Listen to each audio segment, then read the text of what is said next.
This is Community Radio Networks. We are getting this week started on this lovely Monday morning. It is the 5th of August today.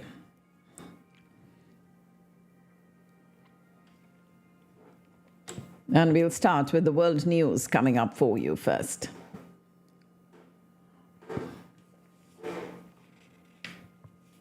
The Prime Minister of Bangladesh, Sheikh Hasina, has just landed in Delhi. She resigned this morning after weeks of deadly anti-government demonstrations gripped the South Asian nation. The announcement from Army Chief Waqaruzzaman came after protesters stormed the official residence of the Prime Minister in the capital of Dhaka. Images showed flames billowing from vehicles near her house, with police unable to contain throngs of people charging towards the neighborhood. Earlier in the day, the military and police had attacked demonstrators rallying in the area. At least 91 people were killed in Bangladesh since mid-July during violent confrontations between police and protesters demanding the scrapping of quotas for government jobs.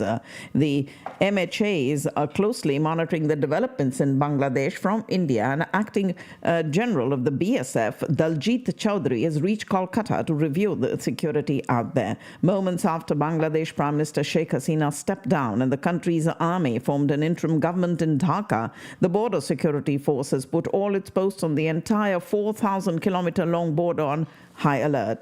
BSF Jawans have been asked to keep a close watch on any unauthorized entry of individuals from Bangladesh to India and ensure that smugglers and terrorists do not take advantage of the situation for their nefarious activities. Currently, there are 1,000 border outposts of the BSF in the Indo-Bangladesh border along West Bengal, Assam, Meghalaya, Tripura, and Mizoram. Bangladesh's army chief said he will form an interim government after Prime Minister Sheikh Hasina resigned and fled Dhaka in the face of overwhelming protests. Bangladesh has since last month been engulfed in protests and violence that have so far claimed the lives of at least 300 people. She left the country after resigning from her post.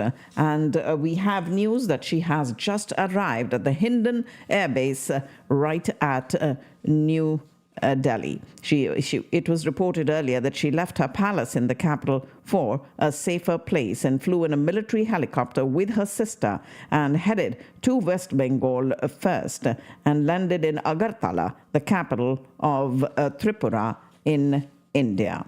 Army tanks and police vehicles on the streets of Dhaka, with security forces patrolling on foot. And starting last night, this nationwide curfew had been imposed. The railways have suspended services, and the country's huge garments industry has closed. These people who have died in these violent clashes after these protests against quota reforms in the country. She refused to meet the students' demands to reverse the order, and the protests then intensified. They were reduced for a while as talks began with the government, but started again as students called for a nationwide civil disobedience movement and asked Prime Minister Sheikh Hasina to step down from her position. And in view of this law and order situation in Bangladesh, there is complete security out there. Meanwhile, U.S. Secretary of State Antony Blinken has told his counterparts from the G7 that an attack on Israel by Iran and Hezbollah could begin as early as today. Prime Minister Netanyahu warned Iran's axis of evil against attacking Israel amid expectation that Tehran and the militant groups it supports are readying retaliatory strikes. Israel bracing for this potential multi-day attack by Iran and its ally Hezbollah following the assassination of two senior militant leaders last week. Iran has claimed that the assassination of Hamas's political leader Ismail Haniyeh in Tehran earlier last week was carried out by a short-range projectile and a severe explosion outside a guest house where he was staying. Hezbollah has launched dozens of rockets from Lebanon as fears of full-scale war with Israel continue to mount today. Jordanian foreign minister has traveled to Tehran for mediation talks in view of this threat of an Iranian retaliatory strike against Israel. And the US, the UK, Australia, Sweden, France, Italy, Canada, South Korea, Saudi Arabia, and Jordan have issued warnings to citizens to leave Lebanon. Nearly 4,000 Israelis have been stranded abroad due to the suspension of international flights to Tel Aviv amid this rising border tension between Hezbollah and Israel. Pope Francis, the spiritual leader of the Catholics and the head of the State of the Vatican, expressed hope that the conflict, which is already particularly violent and bloody, does not expand further. Italy's foreign minister said his counterparts in the G7 called on all parties involved in the current conflict to avoid action that could lead to any escalation. Israel Defense Forces discovered a large tunnel that is big enough to allow vehicles to pass through it on the border between Gaza and Egypt. Israeli strikes hit 2 schools and a hospital in Gaza, killing more than 40 Palestinians overnight and leaving dozens of others injured. Also, President Biden meeting with his national security team in the Situation Room today ahead of this anticipated Iranian attack against Israel. The meeting came a day after Secretary of Defense Lloyd Austin spoke with his counterpart in Israel yesterday to reiterate U.S. support for the Jewish state as tensions escalate with Iran and its proxies, threatening a wider regional war after 10 months of fighting Hamas militants in the Gaza Strip. President Biden convening his national security team today to discuss these developments in the Middle House. Tropical storm Debbie has strengthened to a Category 1 hurricane as it made landfall in Florida just a little while ago in the Big Bend region. The National Hurricane Center reported the storm's maximum winds had increased to 75 miles per hour. Hurricane Debbie right now has made landfall in Florida.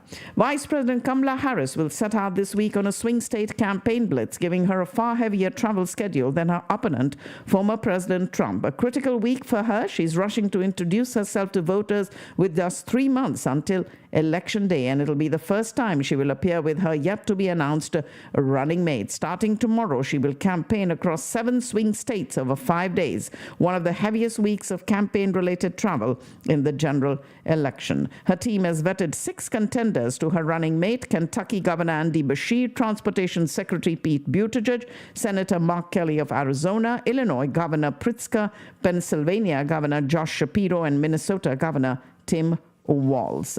And we should have some kind of a decision maybe as early as today, expecting to announce this running mate, but intends to keep her selection under wraps until maybe making an appearance together tomorrow. She's interviewing these top candidates, and her campaign unveiled more than 24 endorsements from Republicans, including former governors, members of Congress, and Trump administration officials also. Momentum in the presidential race may be shifting to the presumptive Democratic presidential nominee, as evidenced by Donald Trump's recent fundraising announcement. The Trump campaign said that authorized committees raised $138.7 million in the month of July, providing a cash-on-hand total of $327 million. Former President Trump said he had no choice but to support electric vehicles after Tesla CEO Elon Musk endorsed him, and went on to criticize, though, the EV industry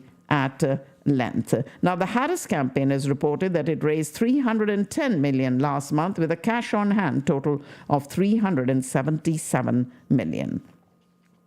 Jimmy Carter turns 100 years old on the 1st of October, but the former president is less concerned about the milestone birthday and more focused on making it long enough to vote in the 2024 presidential election. Defense Secretary Lloyd Austin abruptly revoked a plea deal for the alleged mastermind of the September 11th terror attacks and his co-conspirators, and relieved the overseer in charge after years of effort to reach an agreement to bring the case to a close. Simone Biles won her 3rd Olympic gold medal of the 2024 Games in the women's vault final in Paris, showcasing her signature Yurchenko double pike and the Cheng waltz.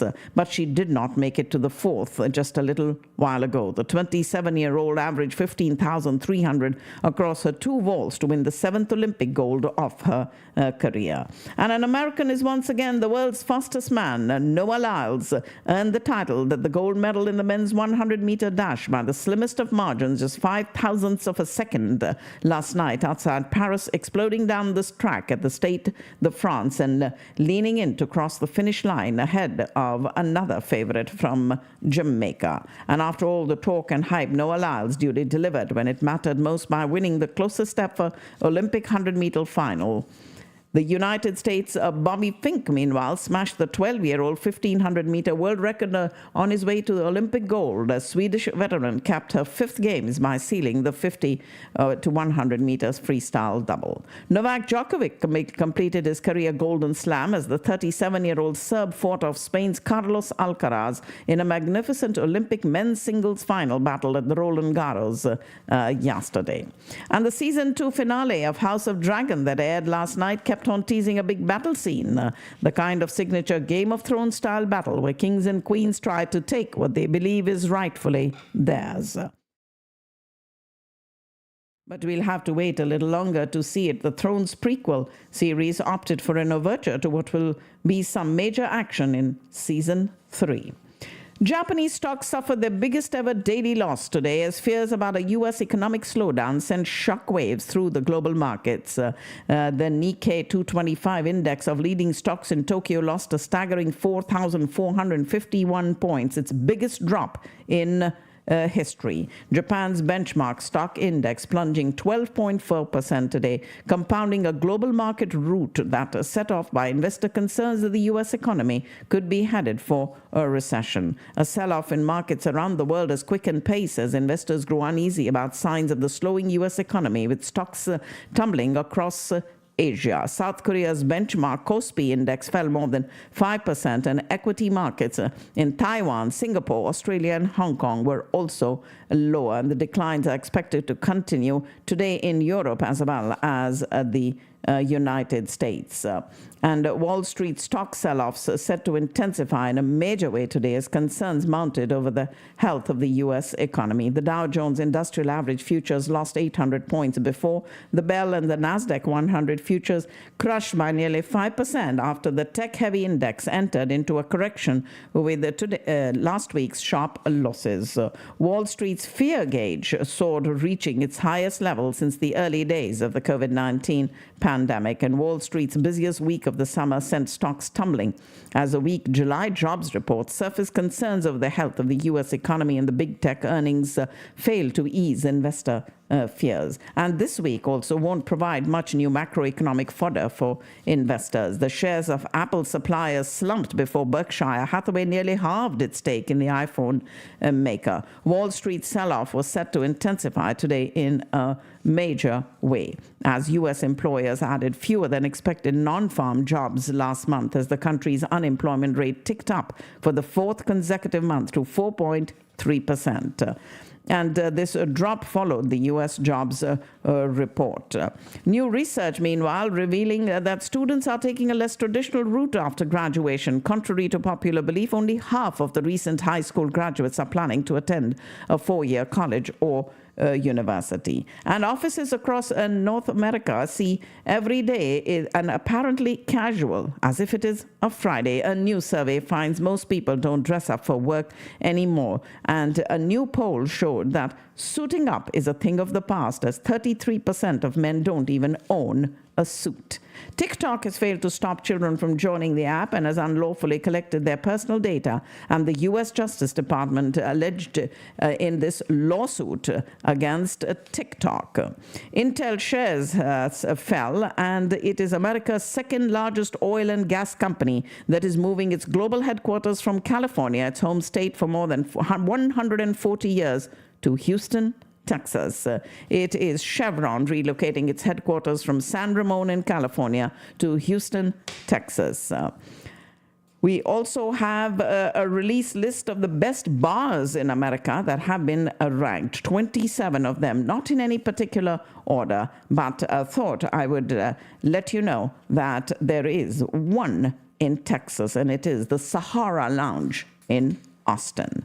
A recent analysis by USA Today's Blueprint is highlighting Dallas as the 4th best city in the United States for starting a business. The ranking is based on several key metrics, including business success rates, GDP growth, as well as employment in startups. And another person in Dallas County has been diagnosed with West Nile virus, the 6th human case so far this season, and the woman lives in northern Dallas.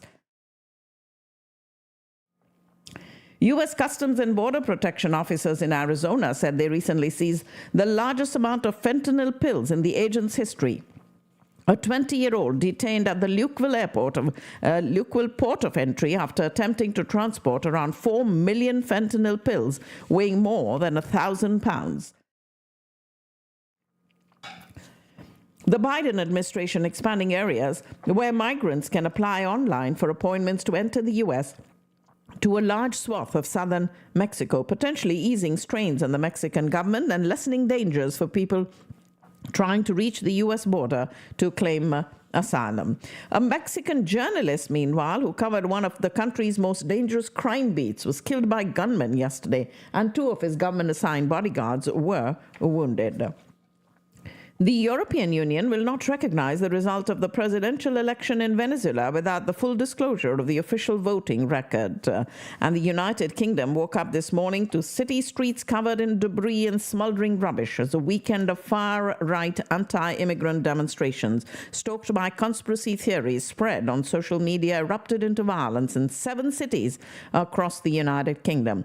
Police have arrested at least 100 people, and riot police wearing helmets and holding shields came out in force as Prime Minister Keir Starmer pledged to take action against extremists. UK's leader holding an emergency response meeting today after further far-right riots broke out across England over the weekend following the murder of 3 children last week. And the Prime Minister will chair a COBRA meeting, bringing together ministers and the police to discuss how to quell this violence that first broke out in Southport, northwest of England. And he warned far-right protesters that they would regret participation in England's worst rioting in 13 years. They set fire to hotels, used the shelter asylum seekers in northern England as the country grapples with the worst social unrest it has seen in many years. And for the 5th time this summer, Italy's Mount Etna volcano has been erupting, spewing ash over Sicily and temporarily halting flights. Italy's National Institute of Geophysics and Volcanology has said Mount Etna began erupting yesterday. Nigeria's President Bola Ahmed Tinubu called for nationwide protests to cease and for bloodshed to end after security forces cracked down on rallies spurred by economic hardship. At least 32 people were killed in a suicide attack carried out by Al-Shabaab militants at a popular beachfront location in the Somali capital. And malnourished children in a famine-hit camp for war displaced people in Sudan's western Darfur region are at risk of dying because it was forced to ration multi-nutrition treatment due to a blockade imposed by a notorious paramilitary group. Mali says it has cut diplomatic relations with Ukraine after a military official suggested Kyiv had played a role in deadly fighting near the Algerian border last month. And dozens of Malian soldiers and mercenaries from Russia's Wagner group killed in days of clashes with the Tuareg separate rebels and fighters linked to Al-Qaeda. Ukraine confirmed that F-16 fighter jets have arrived in the country for the first time since Russia's invasion began, and this delivery marks a new chapter for the country's Air Force, said President Zelensky yesterday. Ukraine says it struck and sank a Russian Black Sea Fleet submarine and damaged a number of prized S-400 air defense systems in Crimea. And the country released its first official video of Western Storm Shadow missiles being used in combat. President Putin has offered condolences to North Korea's counterpart Kim Jong-un over the devastating floods that caused untold casualties and damaged thousands of homes. Ladies and gentlemen, you're listening to the World News on community radio networks. And a 19-year-old Indian student who was arrested and charged with falsifying records to gain admission in a U.S. university will have to return to India under a plea deal entered into with American authorities. Aryan Anand submitted fake and falsified documents to secure admission into Lehigh University, a private research university in Pennsylvania, for the 23-24 academic year. And 130 people have been airlifted as the Kedarnath rescue ops continue for the 5th day along the Yatra route. They were airlifted to safety, and the operations gained momentum after the weather clearing in the Kedar Valley, and the Indian Air Force's Chinook and M117 helicopters aided in the evacuation of pilgrims. We have a dense cloud cover in Kedarnath surrounding areas that hampered the air operations yesterday, but it is better today. Due to heavy rainfall and a cloudburst, the Kedarnath trek route was washed away at many places.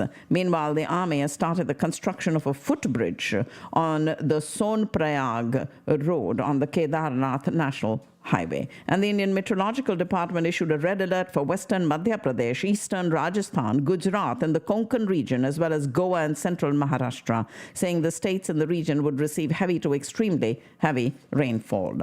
Authorities in Wayanad in Kerala have deployed drones to deliver food packets to rescue workers amid the ongoing efforts to find survivors of the victims of the landslides. As the challenging search continues in the devastated landscape of the Wayanad villages, authorities have turned to unmanned aerial vehicles to transport these food packets.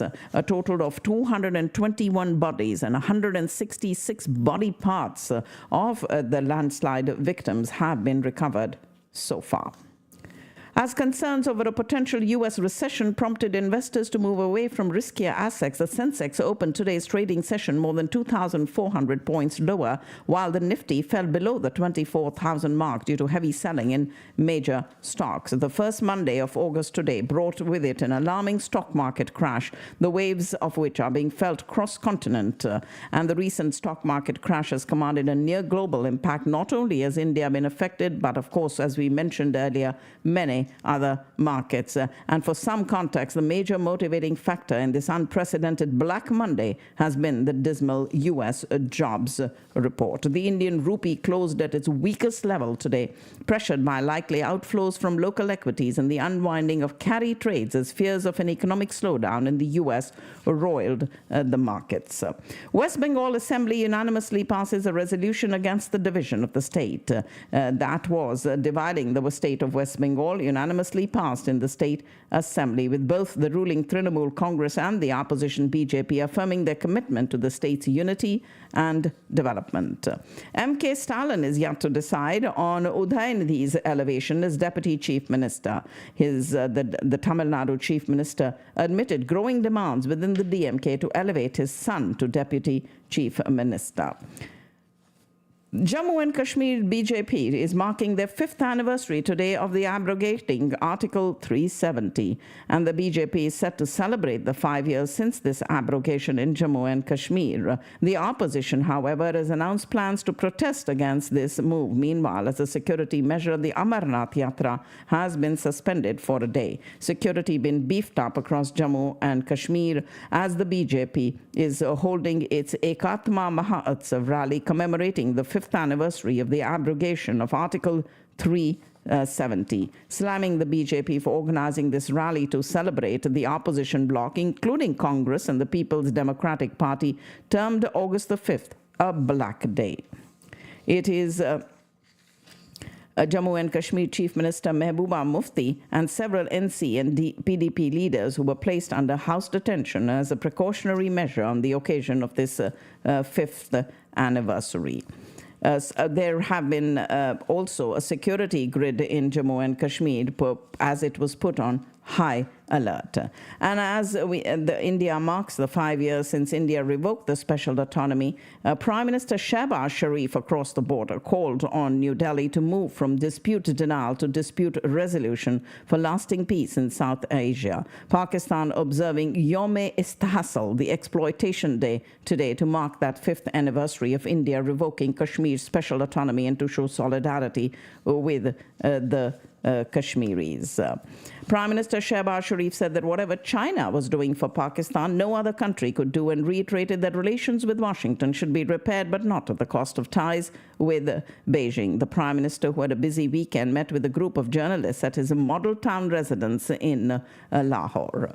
When it comes to foreign investments, Pakistan has a rather limited pool of suitors. Early on, it was the U.S., followed by a brief affair with the Soviet Union, and eventually the Gulf Cooperation Council members entered the scene and opened a new avenue for capital, but everything was overshadowed by China particularly after the Belt and Road Initiative. Shares of the Pakistan Stock Exchange traded in the red today, and last month, the first month of the new fiscal year for financial year 25, Pakistan's trade deficit soared 19.7%. And in an attempt to address the long-standing financial and operational challenges in the country's power sector, the Prime Minister has announced the formation of a high-level task force dedicated to implementing structural reforms at a time when the Shahbaz Sharif government is struggling to make a strategic shift from imported coal for electricity generation to Thar coal.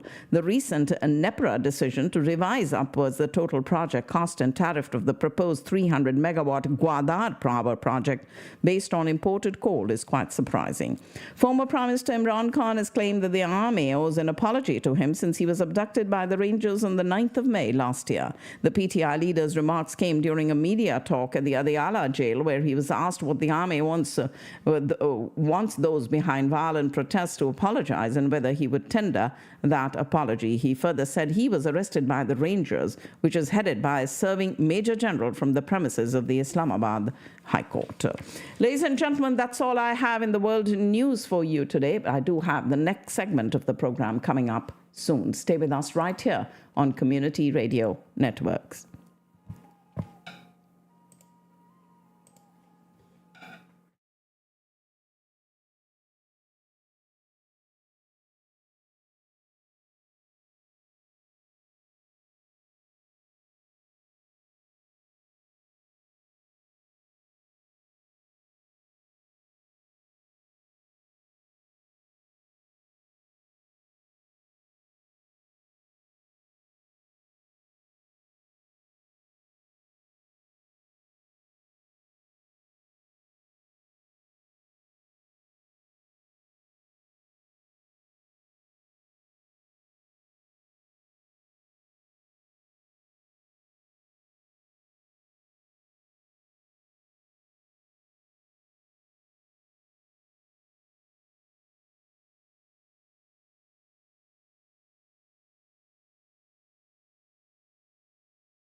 This is Community Radio Networks as we continue with our program here on this lovely Monday morning, getting this first full week of August started.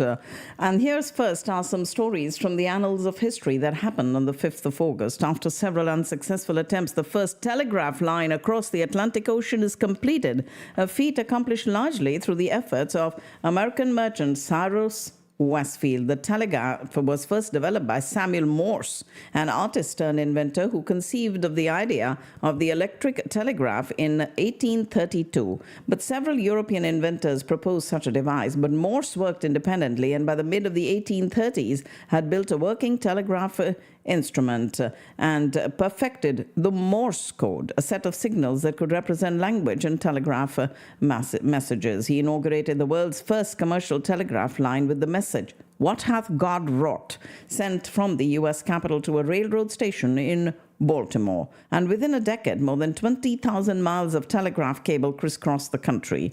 It was the rapid communication that made possible, greatly aided by American expansion, making railroad travel safer, as it provided a boost to business conducted across the great distances of a growing United States. But the first transatlantic telegraph cable was completed on today's date in the year 1858.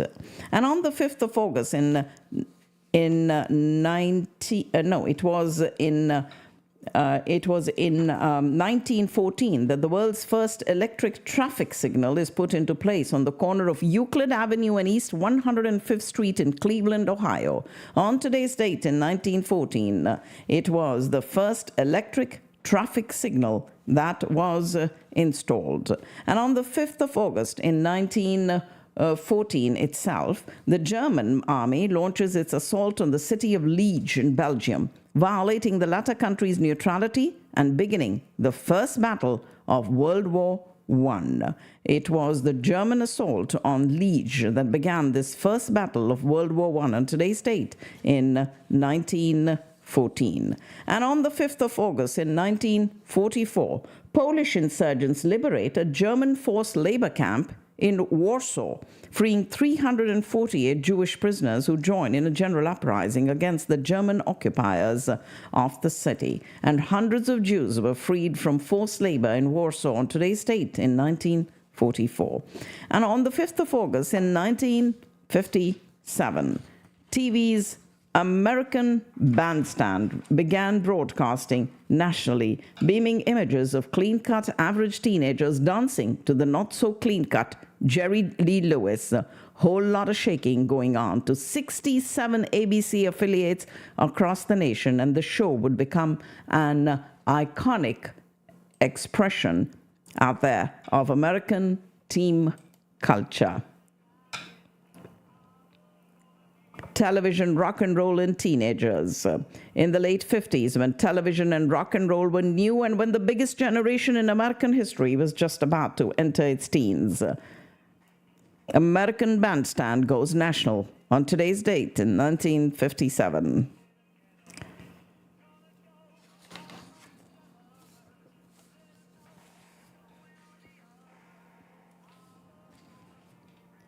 On today's date, the 5th of August in 1962, movie actress Marilyn Monroe is found dead in her home in Los Angeles. She was discovered lying nude on her bed face down with a telephone in one hand. Empty bottles of pills prescribed to treat her depression were littered around the room.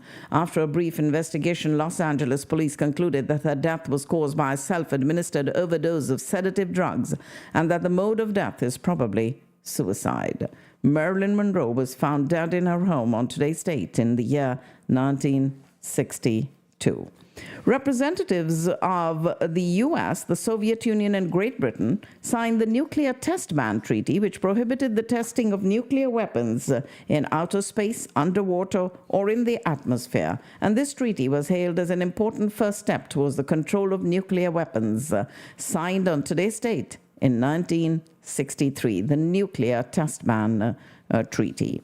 And on the 5th of August in 1965, CBS TV News shows pictures of men from the 1st Battalion, the 9th Marines, setting fire to huts in the villages of Cam Na, 6 miles west of Da Nang, despite reports that the Viet Cong had already fled the area. The film report sparking indignation and condemnation of the U.S. policy in Vietnam, both at home and overseas, and at the same time, the Department of Defense announced it was increasing the monthly draft call from 17,000 in August to 27,400 in September and 36,000 in October. Also announced that the Navy would require 4,600 draftees, the first such action since 1956. It was the TV news showing Marines burning villages on the 5th of August in 1965. And then, ladies and gentlemen, on the 5th of August in 1981, President Ronald Reagan begins firing 11,359 air traffic controllers, striking in violation of his order for them to return to work. The executive action, regarded as extreme by many, significantly slowed air travel for months. It was 13,000 air traffic controllers who had gone on strike after negotiations with the federal government to raise their pay and shorten their work week proved futile. And the controllers complained of difficult working conditions and a lack of recognition of the pressures that they face. And across the country, 7,000 flights were canceled. And the same day, President Reagan called the strike illegal and threatened to fire any controller who had not returned to work within 48 hours. And on today's date, in 1981, an angry President Reagan carried out his threat, and the federal government began firing 11,359 air traffic controllers who had not returned to work. In 1983, on today's date, the comedy Risky Business, starring Tom Cruise in a breakout performance, opens in U.S. theaters. And in the film, he played Joel Goodson, a suburban Chicago teen who has a series of misadventures when his parents go out of town and leave him home alone. Written and directed by Paul Brickman, Risky Business featured a now famous scene in which Cruise's character dances around his house in a dress shirt and an underwear to the accompaniment of the old Bob Seger song, Old Time Rock and Roll, that many of you may remember. But it was the first time we saw Tom Cruise in that act that has become so famous, Bob Seger, and that song out there that was made famous by Tom Cruise. The movie poster for Risky Business, which showed him looking over a pair of black Ray-Ban sunglasses and a woman reclining on the hood of a Porsche, also became very iconic. And it was following the success of Risky Business that Tom Cruise went on to appear in a long list of hit films and emerged as one of Hollywood's A-list actors. We, of course, saw him in so many movies, and each one of us have our favorites of him. Risky Business, starring Tom Cruise, and his debut to stardom on today's date in the year 1983. And on the 5th of August in 2002, the rusty iron gun turret of the USS Monitor broke from the water and into the daylight for the first time in 140 years. The ironclad warship was raised from the floor of the Atlantic, where it had rested since it went down in a storm off Cape Hatteras in North Carolina during the Civil War.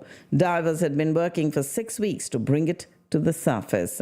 9 months before sinking on its watery grave, the Monitor had been part of a revolution in naval warfare and dueled to a standstill with the CSS Virginia in one of the most famous moments in naval history, and the first time two ironclads faced each other in a naval engagement. And during the battle, the two ships circled one another, jockeying for position as they fired their guns.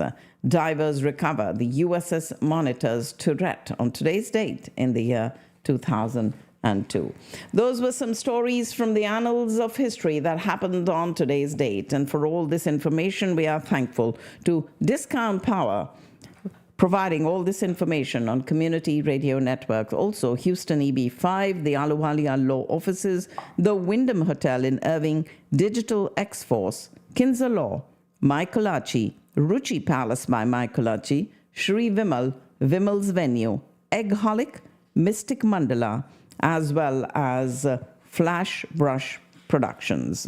Huge thanks going out to all of them for supporting Community Radio Networks.